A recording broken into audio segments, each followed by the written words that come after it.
Hello अनि नमस्ते सबैजनालाई के गर्नु हुँदैछ र आज पनि एउटा एकदमै राम्रो र इन्फर्मेटिभ भिडियो लिएर आएको छु। कृपया गरी भिडियो एन्डसम्म हेरिदिनु होला। र आजको भिडियोको टपिक चाहिँ के छ भन्दाखेरि चाहिँ हामीले अब नेपालमा तपाईको जिपे युपीआई पेमेन्ट गर्नु सकिन्छ है। कतिजनालाई थाहा छ होला, कतिजनालाई थाहा छैन होला, तर यो चाहिँ एकदमै राम्रो अपडेट हो र एकदमै सबैको लागि सजिलो भइदिएको छ। किनभने अब पहिला पहिला चाहिँ क्यास बोकेर जानु पर्थ्यो, उता गएर पेमेन्ट गर्नु पर्थ्यो हैन। र अहिले चाहिँ त्यस्तो केही पनि छैन। मैले खुदै आफै पेमेन्ट गरेको छु। सो तपाईहरुलाई त्यो लाइभ डेमोन्स्ट्रेसन पनि म देखाउँदैछु मेरो फोनमा है। त्यही भएर चाहिँ भिडियो लास्टसम्म हेरिदिनु होला। केही बुझ्नु भएन भने तपाईहरुले डाइरेक्टली मलाई सोध्नु सक्नुहुन्छ इनबक्समा। हस् त गाइस, यहाँ हेर्नु सक्नुहुन्छ है, म मेरो फोनमा देखाउँदैछु।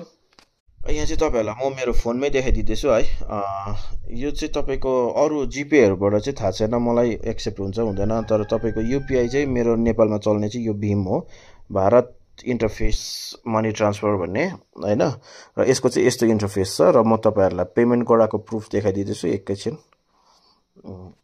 सो यो एप्लिकेसन यसरी खोलिन्छ। जस्ट तपाईले स्क्यानर थिच्नुपर्छ हैन। स्क्यानर थिचेपछि रेगुलर जसरी यहाँ पेमेन्ट गर्नुहुन्छ त्यसरी नै हुन्छ। यहाँ भिडियो हेर्न सक्नुहुन्छ।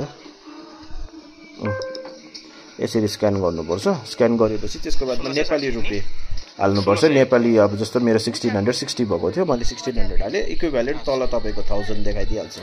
सो तपाईको बैंकबाट काटिने भनेको 1000 रुपीज हो है। नेपाली जति छ त्यति इन्डियनमा आफै कन्भर्ट भएर काटिन्छ। सो तपाईले केही यताउता हिसाब गर्नै पर्दैन, पेमेन्ट एकदम गइ पनि हाल्छ।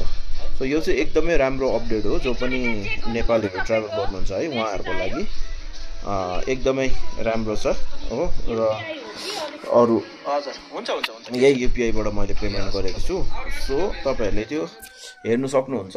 अन्त र मेरो भ्लग राम्रो लाग्यो भने अवश्य शेयर गरिदिनुस् होला। किनभने यसले गर्दा धेरै जनालाई हेल्प हुन्छ। सबैजना कतिजना नेपालीहरु जाँदाखेरि अब पहिला पहिला लन्ठा लाग्थ्यो क्याश लिएर जानु, तर अब चाहिँ युपीआई चल्ने भएकोले गर्दाखेरि चाहिँ तपाईहरुले एकदम युपीआई बाट ट्रान्सफर गर्नु सक्नुहुनेछ।